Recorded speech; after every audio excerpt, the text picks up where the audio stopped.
we grew up watching. Just throwing that stuff on Netflix, man. Just put it on there about like it has me thinking something's going to happen. Something's coming. Like hopefully not a Paramount Plus show, but you know who knows? We'll probably get something good out of it.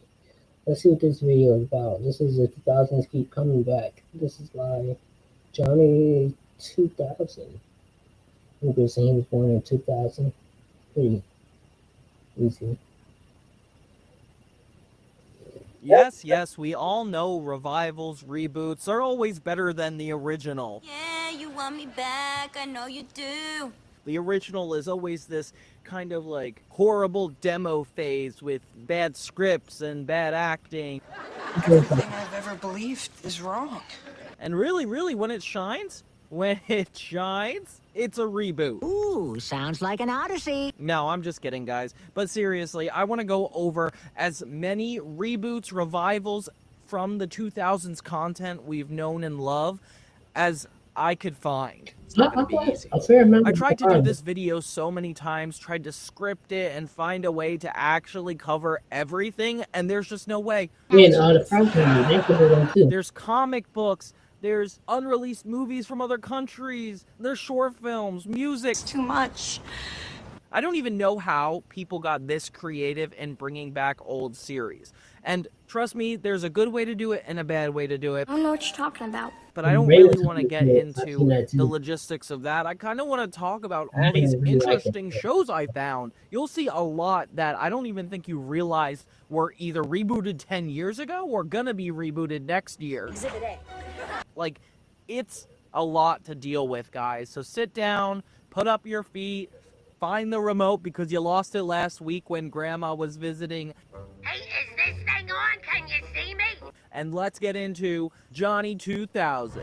What's up, everybody? Johnny 2000 here, focusing on 2000s media, movies, TV, and so much more. Let's dive into some of these new revivals. Now we're going to clone it and revive the species.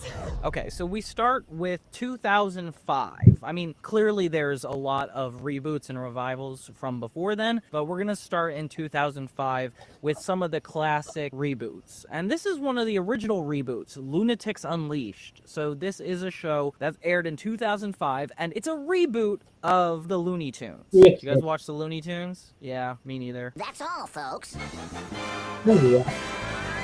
No, I'm kidding. Of course I did. He scared me.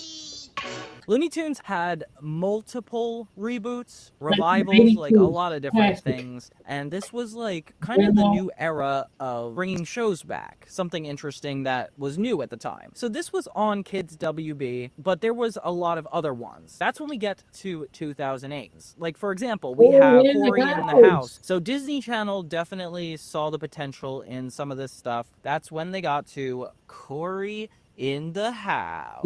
So Cory in the House started in 2007, went on to 2008. And this was an interesting one because I liked That's So Raven, and it was crazy to think that Disney was subscribing to the idea of sequels. It follows Cory Baxter's adventures in the White House after the events of That's So Raven. So this is definitely a spin-off. I would say more so a continuation, a revival of sorts, even though it only like happened the same year that That's So Raven left. I'm past thinking.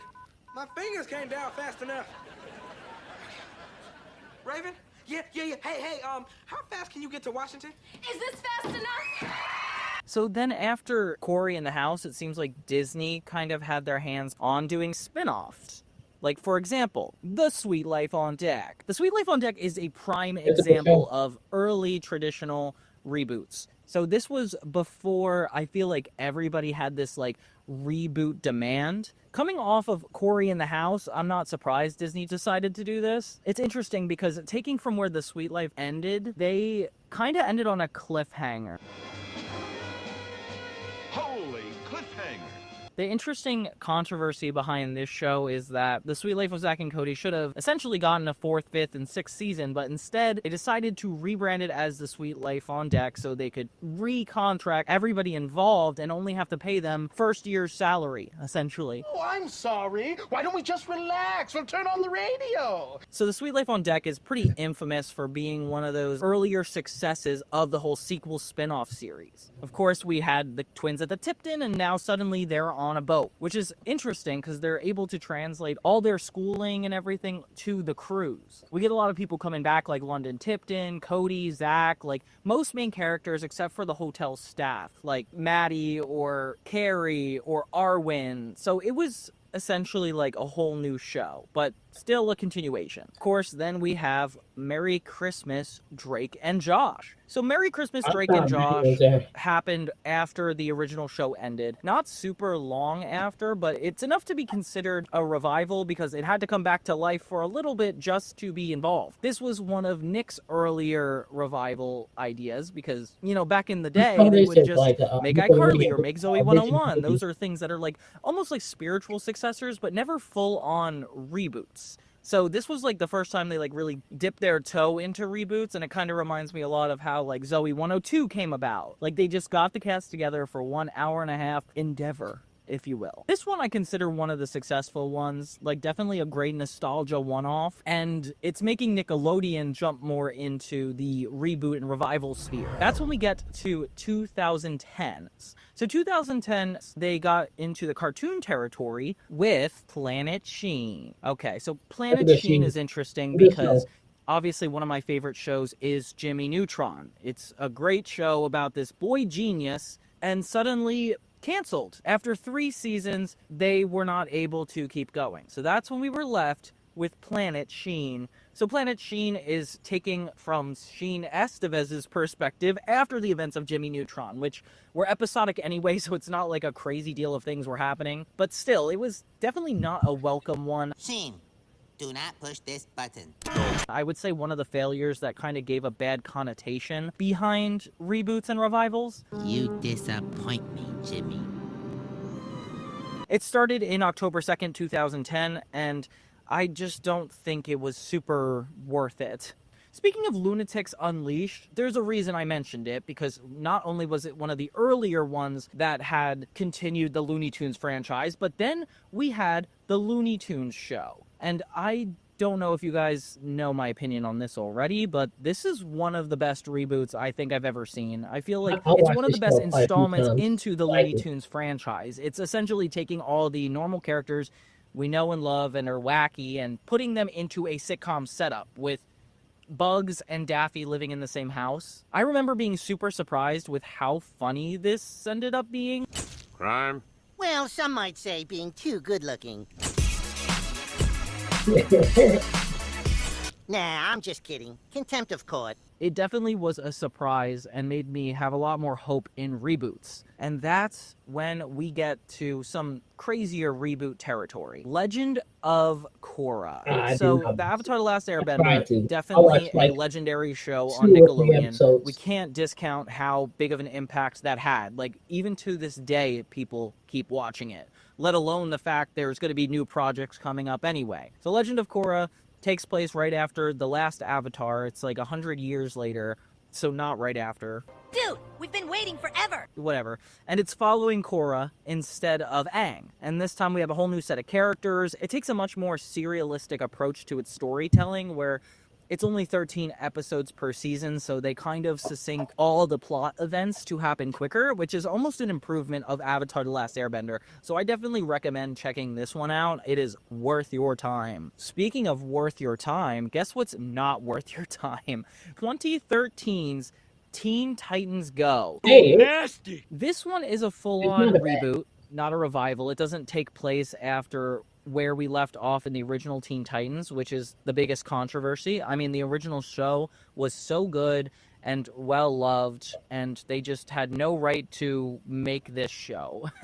But, like, this is the beginning of, I would say, like, the chibi animation style, where they take serious, really cool action shows, and turn them into something more kid-friendly for the next generation. Clearly, it's not aimed at the people who like the original, but if you're bringing back the main cast, like, you might as well make something that works all ages, not just the youngest one. Otherwise, the most annoying thing about this is, out of all the reboots and revivals we've even addressed so far, this is probably the most successful, with over 10 seasons at this point. How in the world does this do so well? Especially for being so bad. It definitely has little continuity with the 2003 series, but they do make references to it a lot, so that's interesting. Then in June of 2013, we have another interesting one, Sam and Cat. So Sam and Cat is not a reboot, it is a revival because it's taking from where the previous show's events left off. This is one of the rare ones because, you know, Drake and Josh, Zoe 101, they've never taken from where each other left off, even though they have some confusing lore that may say they did.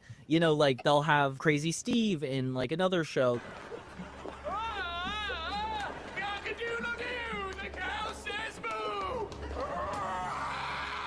They reference Drake and Josh and iCarly, but they're not the same events. Sam and Cat was one of the bad ones, I would say. Definitely not putting a good taste in my mouth about revivals. I feel like they dumbed down the worst parts of Victorious and iCarly and created something worse. So yeah, if you're ever forced to watch Sam and Cat, I'm sorry for you. Then we have one of my biggest travesties, Shaolin Chronicles. Not sure if you guys saw the original show, Shaolin Showdown, one of my favorite shows of all time, but Shaolin Chronicles is a reboot, revival. It kind of tries to be both in the most disrespectful of ways, keeping a little bit of neither, or taking a little bit out of both and not keeping anything that worked about the original. It gets really confusing. The issues I have with this show come a lot more with the storytelling than even the fact it's a revival or a reboot. Like, I just feel like they genuinely, like, were so focused on making it, they didn't care about it being quality. Or they did care, they just couldn't put it together in a way that mattered. It was one of the biggest letdowns I've ever experienced. They renamed all the Shengang Wu that the show was tied to. They pretty much changed everything slightly without changing enough at all. So it's a lot of nostalgia nightmare, I would say. This one was one of my biggest disappointments because never did I think it would take my favorite show from 2003 to 2006 and ruin it. Why? Why have you done this? But 2013 was an interesting year, so I guess that's just how it be. That's when we get to another good reboot, actually. And some may argue, some may think this is controversial, but I consider Girl Meets World one of the better reboots. I've seen Boy Meets World, and sure, it's a good show, it's a good 90s sitcom, but Girl Meets World does so much better than that show could have dreamed of. Not in the sense that, like, it's better quality, but it does a better job at meeting the expectations of the people watching it at the time. Like, I can't even say it's better quality because it genuinely, like, has a lot of panned opinions, and I'm not a fan of the show to even, like, stand by why I think it was better. I watched Boy Meets World, and then I watched Girl Meets World, and I was just more entertained by Girl Meets World. Some would argue that the nostalgia made that worse. I would argue that it made me a better judge of character for the new show. Like, if you could get a revival to be good on its own, like Teen Titans Go was not good on its own. I think the Looney Tunes show was good on its own, but this one was really good on its own. Boy Meets World is, like, hard to go back to, but this did things that original reboots needed to do. They needed to make a new audience, they needed to make new fans, and have something to jump off of. And the original show definitely gave aspects to start with, but they fully became their own series afterward, and that's just good for them. If you ever want a good show to watch Disney Channel wise,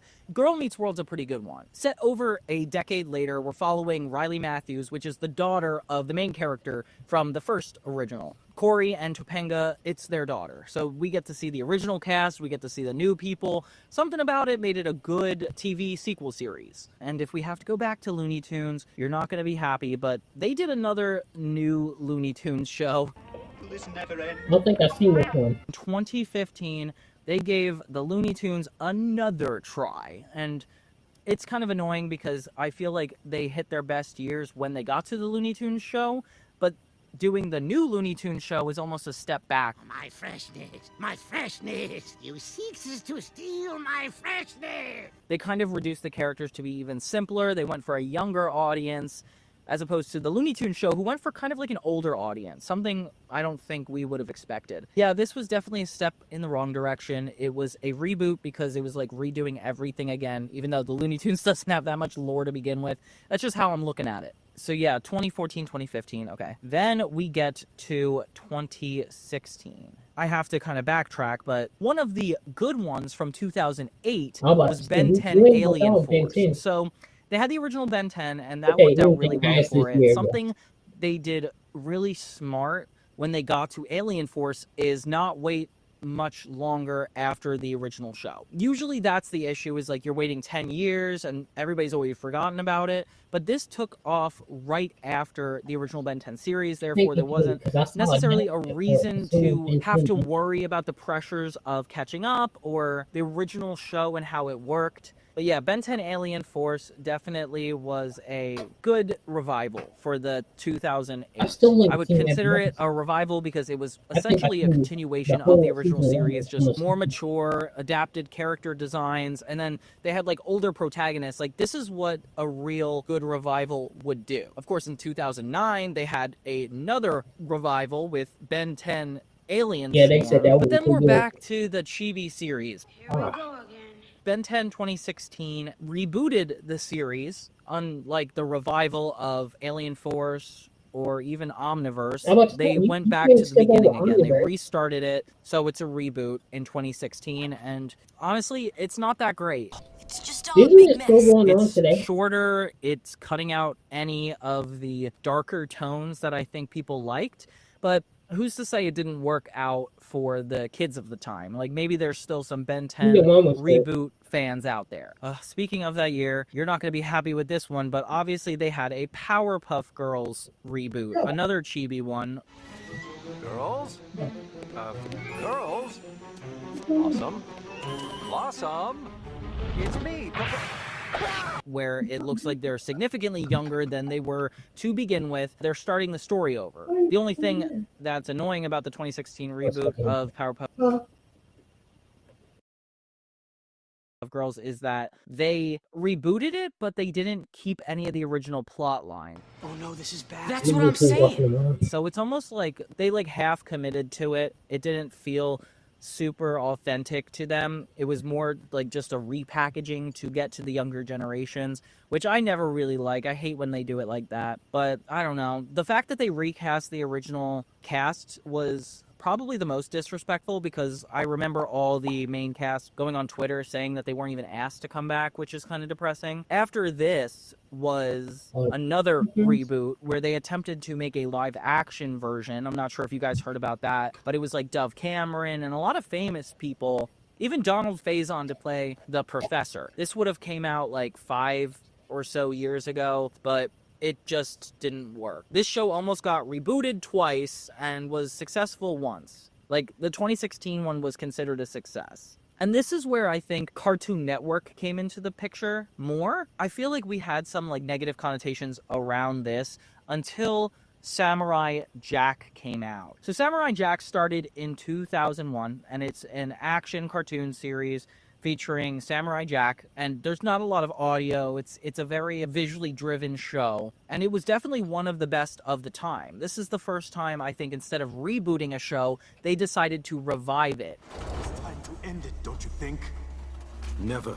As in taking from where they left off, something I was not expecting, and I feel like really turned the tides in terms of putting judgment around these things. Like, this is one of the better ones. Not only that, they utilized things that would happen later that iCarly did really well. For example, like, they adjusted to the maturity of the audience. So instead of doing a reboot like the Powerpuff Girls and just going back to square one just to fit the audience, Samurai Jack grew up with us. With 2004 being the final season of Samurai Jack, it was insane to think that in 2017, 13 years later, they would revisit it again. And it was cool the way they did it. I'm so happy they were able to find like the proper balance of nostalgia, maturity, and revival versus rebooting it. Like, they could have rebooted it, but they didn't. They wanted to make something more authentic. And this was really cool of them. Like, I remember being like, wow, they can actually do this right. And I had a little bit more hope going forward for the next couple ones. Like, for example, I know another one that I've been hearing a lot about is Raven's Home. So Raven's Home, unlike Cory in the House, is another continuation, another revival. So yeah, Cory in the House, 2007, that was a lot of fun, getting to know Cory Baxter on his own and in the White House. But now Raven's Home is completely following Raven once again, has a lot of the main characters re-involved, also introducing a new cast. I feel like it was one of the first revivals that really focused on the new additions as opposed to just the central cast. And yeah, this one kept its energy. And it actually outlived the original That's So Raven with 6 seasons as opposed to the original show's 4, which is so crazy. The original show went from 2003 to 2007, with the new one like lasting way longer than that. And I was really happy for them. I remember thinking right off Samurai Jack that this was like a more common thing, and probably a little bit before they went crazy with it. You know what else got revived? Another Looney Tunes type show. So they did a show called DuckTales a long time ago, and it was about Huey, Dewey, and Louie and their uncle, Donald Duck. Uncle Scrooge. Uncle Scrooge?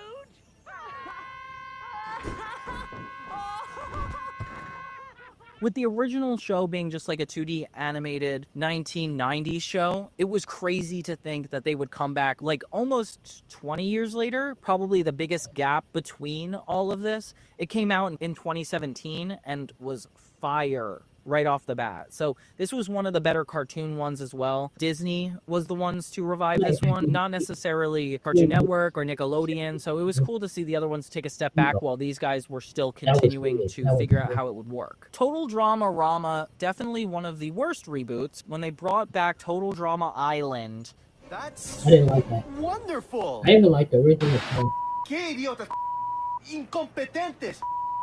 so Total Drama Island, they kind of got revived every year, with each season being something unique, like Total Drama Action, then Total Drama Redonkulous Race. Like they had like almost 7 seasons of original content. So when they brought back Total Drama Rama and made it chibi and a non-canonical show for a younger demographic, none of us were excited. I thought they would take from where they left off, and it was so exciting to think that they could have, because it was a simple show. Like Total Drama Island never went out of its way to be, you know, a ridiculous show, so it wouldn't have even been hard. In 2019, they also had the theatrical film Dora and the Lost City of Gold, something I didn't expect to get great reviews, but it did anyway. So Dora Explorer went on from 2000 to 2014, and then this came out in 2019 by Paramount. And it portrays Dora as a teenager, and this is what we call like a reboot, because it's a reimagining while also keeping some of the continuity. And of course we have CGI renders of Boots and Swiper. Hola. What the? While I'm not a kid anymore, so I don't really like watching shows like that, this was interesting. It's cool they gave it an attempt. I feel like it was 15 years too late. Like that show went on for like 12 years. You couldn't have just done it slightly earlier. Remember from 2002 to 2007, the redhead girl that talked to Wade, this IT guy that would follow her around? Yeah, so when they announced Kim Possible coming back, I remember thinking like it was going to be the show until they started leaking some images of live action experiences. The fact that they had a modern movie in 2019 was super exciting. Patton Oswalt being in a big part of it, and then having Chrissy Carlson Romano come back for one of these. It was a nice one-off decom. So I like it when they got to do some of that. Then I want to talk about the double dipping that Nickelodeon did. And this is really surprising, because Nickelodeon wasn't one to continue their shows a lot. So when they decided that Rocko's Modern Life and Invader Zim would come back, I was stumped. These are shows that have been gone for a while. Like Invader Zim was out in 2001 to 2002 and then came back in 2019. Same thing with Rocko's Modern Life. See, that was 1993 to 1996, and it came back around the same year. Like, this was new for Nickelodeon. Fellas? Yeah? I don't think we're in the 90s anymore. They never really did stuff like this, except for the fact that Fairly Odd Parents was revived probably a couple times just from cancellation. At first, I wasn't sure Yeah, what totally. Rocco's Modern Life and Invader Zim were trying to do, whether it was going to be a full-on, like, bringing this back, or just a TV special to remind us what to be nostalgic from. This ended up being a continuation of the series, which I was excited about, but also it was in an hour-and-a-half form. Same thing with Enter the Florpus from Invader Zim. They brought back both of these shows and managed to have them take from where the others left off. I feel like this was a delayed response to the success of the Hey Arnold Jungle movie. Like, that was definitely really cool. And to see that they were, like, actually being successful in these states, it was more so for the fact that Netflix was getting to be a lot more prominent at the time and taking a new investment in Nickelodeon. Probably that they felt like they could take risks like this, which is great for them. Like, I love that they had a chance to do this. Like, fans of Invader Zim, like, were freaking out, especially, like, after so long of a break. But yeah, this one definitely was a win, I feel like, for both shows. We got back a lot of the original cast and the original writers and storyboard artists. So it was definitely a success in my eyes. Then we got, again, another Disney Channel one. High School Musical, the series. So this one I have a complex relationship with, mainly because I did my own show about a drama club in 2018, and this came like a year later in 2019 and really bothered me because I was making that already. High School Musical is originally a movie series with 3 installations. And they were originally going to have a 4th movie, but it got scrapped, and then way later they announced they were doing this show. After years of build-up, we're finally here. Senior year. I'm a junior. And you're gonna stay a junior with that attitude, Carlos. And it would be a musical, a Glee-type TV show, and it was very successful. It did really well, and everybody was watching it. So I guess that was like another win for them. That's when we get in the 2020s. Like, this is when things kind of went into full force when it came to revivals.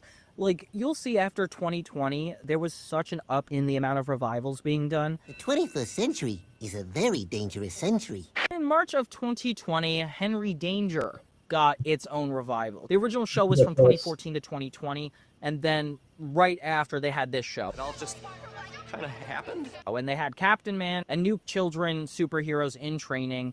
It's not a drill! Get up to the mastheads! Get your uniforms on right now! Go, go, go! With 2 of the original cast members reprising their roles. For the most part, like, I feel like critics didn't love it, and people that are originally into the show still like Henry Danger better. So I wouldn't necessarily call this a win, but it definitely was a good time. I feel like there's been worse, you know? Then we have Adventure Time from Cartoon Network. This is one of the biggest shows of all time. Adventure Time from 2010 to 2018 was unforgettable. I feel like you can't compare a lot of cartoons to how revolutionary that show was. I personally didn't spend a lot of time watching it, but I remember when I heard that there was going to be a revival called Adventure Time Distant Lands, that would have been a really awesome experience. Like, going further, being a little bit more mature, they mentioned. They weren't going to do the chibi style, so we didn't really have to worry about it too much. Yeah. Oh my gosh, but who could forget the fact that they did this again with Fiona and Cake? But we're not there yet. We're not going to talk about the next sequel or the next revival series as much as this one. But yeah, Adventure Time came back. It was a series of cinematic movie style episodes, something in the vein of Invader Zim and Rocco's Modern Life with Nickelodeon, but this was Cartoon Network's way of coming back. It was kind of like a mini series, and it worked pretty well. It was like following one character at a time and their individual journey, which made it feel more like a story continuation than anything else. So yeah, Adventure Time, Distant Lands. Yes, I will save your terrible land. It does need a saving, correct?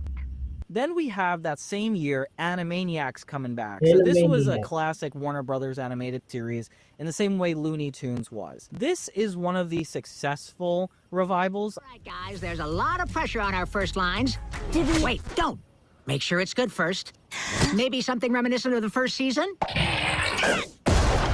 22 years later, and I'm still a knockout. I actually saw like the pilot of this when it came out, and this was Hulu bringing it back, something I did not expect. Here's your check for the Animaniacs reboot, you sellouts. The original show went on from 1993 to 1997, which was one of the old 90s shows. It's crazy to think 90s and 2000 shows have been being revived for so long at Only this 4 point. years? And suddenly, yeah, like 20 years later, it's back again. This is a full-on revival because it didn't have a lot of story elements to begin with, so they didn't bother trying to recreate it from the ground up. In 2020, we also got the return of, and wait for it, Phineas and Ferb. So Phineas and Ferb had a movie, Candace Against the Universe, based on the series from 2007 to 2015. And this would be an hour-and-a-half film. And I feel like it was very clearly a continuation, seeming like they were just going to go on to the next year's worth of issues, but they kind of just left it there for a while. Of course, now that we know it's 2025 and Phineas and Ferb is fully back, this was only temporary, but it's still crazy to think that from 2015 to 2025, this is all we got. So Phineas and Ferb came back, and it did a good job. I feel like I watched it exactly when it came out during the pandemic, and it caught the original tone of the show in a really good way. Like, it had Candace ruling the world, and it was awesome. It's me against the universe. With, of course, a couple musical numbers. It wasn't as good as Across the Second Dimension that they released, like, way before, but I still feel like it did a good job.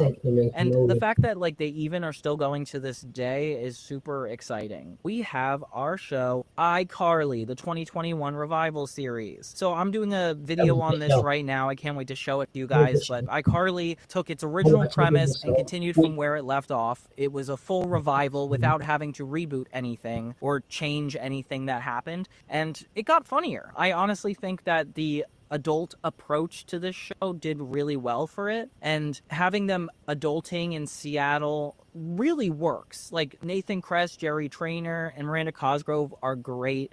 It's hard to not look at the show and compare it to the original just because of Jeanette McCurdy being so iconic to it. Yeah, I don't need a partner. I need Sam. But she's off following her bliss with that biker gang. The Obliterators. They did it, and I think I'm just happy they did anything. You know, it was nice to see that show come back and the main characters kind of take over that show in a way that, like, none of the revivals had done before. Like Miranda Cosgrove being an executive producer, Nathan Kress writing for the show, bringing back old Nickelodeon alumni to work on this. Like, this was an interesting time, and I feel like iCarly really turned the tide for how intense things would get with revivals. Of course, we can't forget about one of the worst revivals that year, the Rugrats CGI reboot. Brother, what's that? The one that you can't even find till this day. So they did like 1 or 2 seasons with a few DVD releases, but it definitely didn't do well. I remember being really disappointed with what I saw. Like, the animation was so cool. Great, but that was it. Like, they should have just come back with a movie. They should have made it no big deal, but instead they decided to go all out and reboot it. Not continue it, reboot it from the beginning. You dumb babies! Something that I was very confused about. So yeah, Rugrats ended early 2000s, and then next thing you know, All Grown Up came along with all these same babies portraying themselves and continuing the series from where it left off. Them going through things as teenagers and, like, struggling to get along in school. That was one of the earlier revivals that I felt like did really well because Rugrats was such a success. Like, you didn't see Wild Thornberrys come back, you didn't see any of the other ones, but this one was definitely a good one. And we can't forget, July 2021 also had Johnny Test come back. Johnny Test aired from 2005 to 2014, and it was one of those shows that, like, stopped after season 3, then came back, then stopped after season 11, then came back. I mean, there was just so much Johnny Test. I remember just shutting it off altogether. So, of course, Netflix, for some reason, decided they had to swoop in and order more episodes. This one is picking up right where the original left off, so it wasn't a reboot, it was a continuation again, and they did pretty well. I feel like it wasn't hard to recapture what they were already doing. It was definitely like refreshed animation, high definition, like I wasn't expecting so many quality of life things to get better, but it did. Oh, and one of the better reboots too, The Proud Family from 2022. The Proud Family, Louder and Prouder, is taking Disney Channel show from 2001 to 2005 and reviving it, premiering on February 23rd, 2022 on Disney Plus. And it was such a good idea to bring back the original creator, Bruce W. Smith, and have Penny Proud and her family exploring the 2020s. My name is Penny. Yeah, I'm here to say. Yeah, La Cienaga's gonna pay. Yeah, if she steals my bag. It's like the original voice actors reprising their roles. Everything about that had a good sign attached to it, and I think it just got better from there. Then we have Fairly Odd Parents, Fairly Odder. I'm not sure if you guys remember this one, but this is a funny story because it's a live action sitcom version of Fairly Odd Parents. Now, Fairly Odd Parents, it was revived in the past, but it didn't really, like it was the original series. The original series just kept coming back after like a year or so of hiatus. And then suddenly they were like, okay, we're going to actually try this again. After they did all these Drake Bell revival movies. I'm not going to get into that, but that does count as a revival. They had the Fairly Odd Parents revival movies, like the trilogy with Drake Bell, and that was cool because you got to see all the original characters live action. There was like a reason to come back, see them all grown up. That was a lot of fun. They thought they could just keep the magic going with Fairly Odder. And there is just something that does not translate to live action in the way that this intended. Like, we get Cosmo and Wanda in their original 2D animation. We get a laugh track taking the sitcom route. It was a little bit too many bold changes to attach to the original cast, so I don't think it caught on super well. Paramount Plus definitely didn't because they took it off their entire programming. The animation was weird at some points. Like, I can't get over how awkward it was. That's how that ended. Then, of course, we have Life with Luca. So this is a spin-off TV movie continuing the original Life with Derek TV show. Remember Life with Derek, guys? It was like a family show for Disney, but it never really stayed too long. It was more so a Canadian show. But in Life with Luca, it's a movie. And they're back again after being back for The Vacation with Derek, which was a feature film about Casey and Derek going away to camp. And then they brought back Life with Luca way later. So this came out in 2022, and it continued the 2005 to 2009 Life with Derek series. It was announced in 2020, and it was just cool that they brought these characters back. They were doing a really good job with the co-parenting situation. Confiscate them. Or at least Lucas. Derek can make his own parenting decisions. I'm not judging. With the family reunion. It was just all around a good revival. This is one I would recommend seeing if you cared about the original show. Although, I would say not a lot of people remember that. Then, of course, there's some things that were revived, but not, like, fully revived. For example, Ned's Declassified was rumored to come back. They, like, talked about it a lot. And then it was just brought back by the cast themselves, without necessarily involving the production. And I was kind of a fan of this. I watched this a lot at first. I fell off because I got a little bit bored, but it still, like, feels like in the spirit of a revival, just in the sense that like they take from where they left off, they give you tips in the same way the original show did, and the original show was great. Speaking of Animaniacs, we actually got a reboot of the 1990 to 1992 Warner Brothers classic Tiny Toon Adventures. This was a full-on reboot, not a continuation, a reboot. Why? Because Babs and Buster, who used to be lovers, are now related. That's how you know it's a reboot. They're changing stuff, guys. I don't think it was a bad one, though. I think reviving this show was a good idea.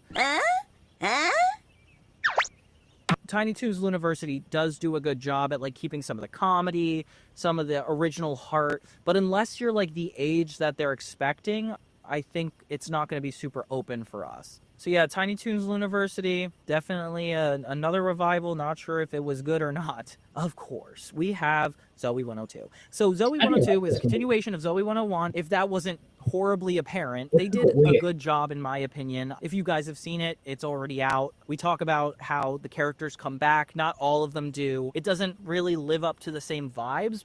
I need another drink. But I do feel like standalone, it works pretty well. Same way the Drake and Josh Merry Christmas one did really well. It's definitely a good one. Then we have that same year, Adventure Time Fiona and Cake, which was an animated spin-off of Adventure Time from 2010 to 2018. And yeah, we talked about Distant Lands. That was cool that it came back for a little bit and then had a full-on continuation after, in the same way Phineas and Ferb did. And then we have a new Total Drama Island. They announced it in 2021, and it came out early 2024. And this was going to be a return to form with its original setup. We're back! Last season was painful, but a different voice actor for Chris, and a completely new cast of characters. Out of all the revivals, I do feel like this show did so much better than normal. Like, sure, we don't have the original cast, they're not up to their usual hijinks, but this was definitely a success in my eyes. I think it was funny on its own. The new characters are really interesting and modern, and they found a way to reintroduce this concept in modern age, which is fair. Survivor itself, which is the game show this is based off of, is super successful, and it's always been. 42 days, 16 people, 1 survivor. With nostalgia bringing it back time and time again, and sure, they had a couple misses like Total Drama Rama, the chibi version, but this time I think they did a good job at actually bringing back the spirit. So I would give this one a watch if you ever come across it. And before we get to Wizards Beyond Waverly Place, they had a Wizards Return, Alex vs. Alex TV special on Disney Channel. Like, we had, of course, Wizards of Waverly Place run from 2007 to 2012, but later, a year later, which wasn't that much, but it still counts, they had like this post-finale reunion with the Russos. Unfortunately, they didn't have Justin, which kind of bothered me. I felt like that's what the whole point was, but I guess the reboot is all about Justin, so it makes sense and kind of works out in their favor that they had to do it like this. Because I'm here to save it. Again. Alex vs. Alex is really epic, and I can't wait to do my video review on it. Even though it's been a while, like, I feel like this is definitely worth the watch. It's a little trippy because it has the laugh track, but it's also kind of partially a movie, so it feels like they didn't really know what they were trying to do. But it's definitely, like, a good watch, especially if you're a fan of the original series. So I would recommend this if you haven't yet. So Wizards Beyond Waverly Place, I've been currently working on a retrospective for. It's just surprisingly really good. They found a way to take an original sitcom and make it really story-driven, making sitcoms and the Wizard franchise look better in the process. Like, I can't believe how surprised I was. Like any revival, like iCarly, like this, like, they had a rough time right at the beginning just because of our pre-connotations around the series. Like Alex not being there anymore, but still being a part of it. They also did the thing that the Ned's podcast did, where it was all the alumni reviving the show, something that was really prominent after 2020. Like, iCarly started that train, then we had the Ned's pod, and then we had Wizards Beyond Waverly Place with Selena Gomez and David Henry taking over this time. And it's nice because it's always in good hands if it's the original cast. There's that, like, whole spirit of how it started in there. And I feel like they do a good cross connection between the first season of Wizards versus the first season of Beyond. So I definitely recommend this to anybody who hasn't seen it. Please watch it. It's so good. Of course, we have the revival of Phineas and Ferb 2. They've been in production through 2024 on to now, and a lot of the original show is back. Like, I feel like they have the songs, they have the plot lines, like, everything that worked about the original show was brought back pretty seamlessly, to a point where it doesn't even feel like it's been missing for 10 years, you know? So if you had the chance to watch the new Phineas and Ferb, I would totally do that as well. Something that also was fairly new. In 2021, they announced The Amazing World of Gumball coming back Season 7. I'm not sure if you guys have kept up with the news recently, but they actually brought it back in a reboot style. I mean, technically a sequel series, a revival, but it's starting at Season 1, so it's a new reboot, I guess. It's exactly the same way as it was originally, taking all the nostalgia and doing a little bit better than Adventure Time did with their revivals. Like, they knew what they were doing and how they wanted to bring back Gumball because they were thinking about it for so long. Like, I think it got announced like 2 or 3 years ago that they were even like working on something, and then Cartoon Network went dark, and then we were lucky to hear that Hulu had taken on the wonderfully weird world of Gumball. This was a 2010s show, and it was definitely known for its really cool animation style and its like fun storytelling, and showed that Cartoon Network really did have a commitment to bring back some of these other shows the way they're supposed to be, not like another Total Drama or another Teen Titans Go or Powerpuff Girls. Like, they completely stuck to it. We also had a Nickelodeon revival of the Thundermans. So not just Henry Danger with its new movie that came out in 2024. I think I did a review last year on it. But they also had the Thundermans. The Thundermans went on originally from 2013 to 2018 and came back with Paramount Plus, of course, because nostalgia was just in the air at that time. Yeah, Nothing's changed? It was definitely like a backdoor pilot for a potential revival, and then it did. In 2025, they announced The Thundermans Undercover and actually had it coming. So The Thundermans Undercover is a whole new show, but also still within the Nickelodeon blanket, which it's still going to this day, and nothing is stopping it. Oh, and then we can't forget about some of the other bad ones, the SpongeBob ones. SpongeBob went a little too crazy in the 2020s. With 3 new movies, Plankton the movie, the Sandy Cheeks movie, Sponge on the Run. Not recommended for non-sponges. None of which I thought were living up to the original show's expectations. And it was pretty much feeling like a revival every time with how much they were trying to get new. They also introduced the Patrick Star Show and Camp Coral. Since 1999, it's had new episodes. It's never stopped. It's hard to almost categorize SpongeBob because it just kept going. And these are like spin-off series that didn't really keep the original vibe, but Camp Coral on its own has been going on for almost 2 seasons now, and the Patrick Star Show also continuing its run, with both shows getting new DVDs every year. Like, clearly SpongeBob is going hard and strong continuously. And then, of course, we have things that are upcoming. Like, for example, we have to look forward to a Victorious revival. Oh, yeah. Yeah. I don't know how much news you guys have heard of that, but we've been talking for a while about a revival starring Trina Vega.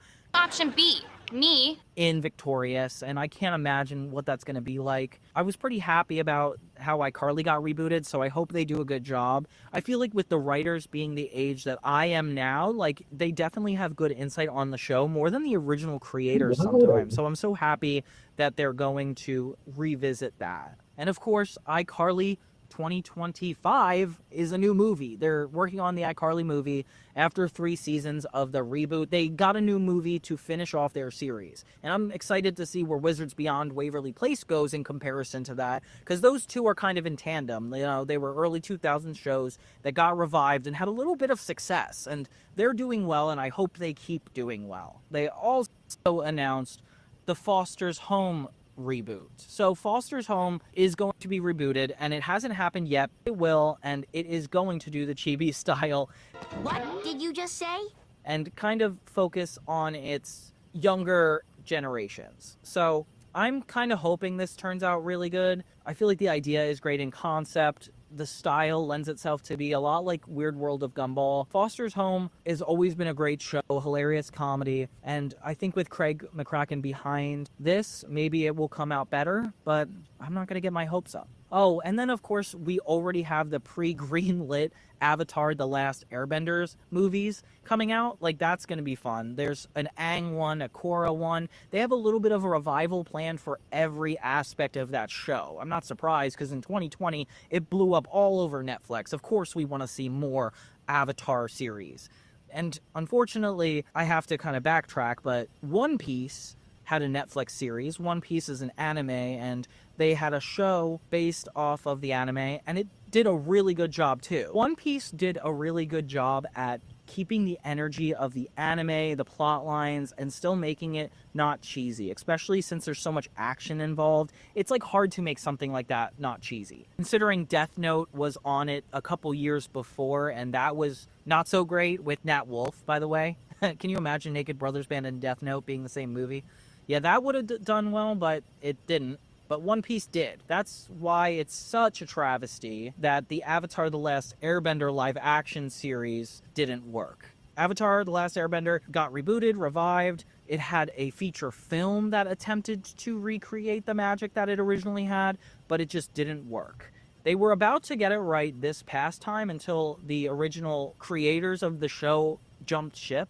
And I gotta say, there were some interesting concepts here. It was definitely better than the original movie, but it still wasn't meeting expectations. So it definitely keeps a lot of the fans and me worried about the future of Avatar, but I'm hoping that there is a little bit of monitoring when it comes to this. Oh, if we're talking about what should be revived, though, that is a new story. For example, I think the shows that really need to be revived, one, Big Time Rush, which, by the way, I definitely have heard rumors constantly that there is going to be a revival, not a TV Hey, they show, talked but about probably Revival a for a while. movie. Apparently, They the boys finally got did together that. and wrote a movie, which is totally in the spirit of the original show, considering they wrote the original songs to begin with. I recently saw their world tour concert, and it was every song from every episode, and it did such a good job. It felt like a revival in itself just to be at that concert, because they had clips from the show, they played every episode, songs, like Gustavo was there, even Caitlin Tarver, like that was a good idea. So I really hope they actually bring back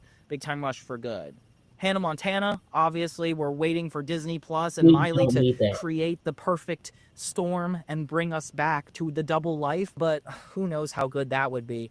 I'm a little worried about the concept of it. It has to happen. You know, like, there's no better show to bring back than Hannah Montana. So if they don't do that, I'm going to be kind of upset. I kind of want the Naked Brothers Band to come back. You know, like, out of all shows that should come back, Naked Brothers Band, I'm totally into. Whew. Now, that was a huge amount. Even as I'm recording this final voiceover, I've found, I wouldn't say hundreds, but tens of more revivals and reboots that I've yet to even talk about. I think this is all a part of my new era, though, where I do want to kind of get more into reboots, comparing them to the original material, seeing how they work or don't work, because, I mean, IP is essentially a form of art, and it's curious to me.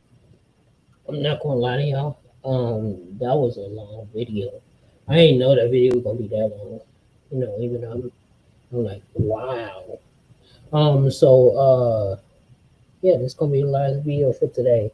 Appreciate y'all for watching. I'm gonna see y'all tomorrow.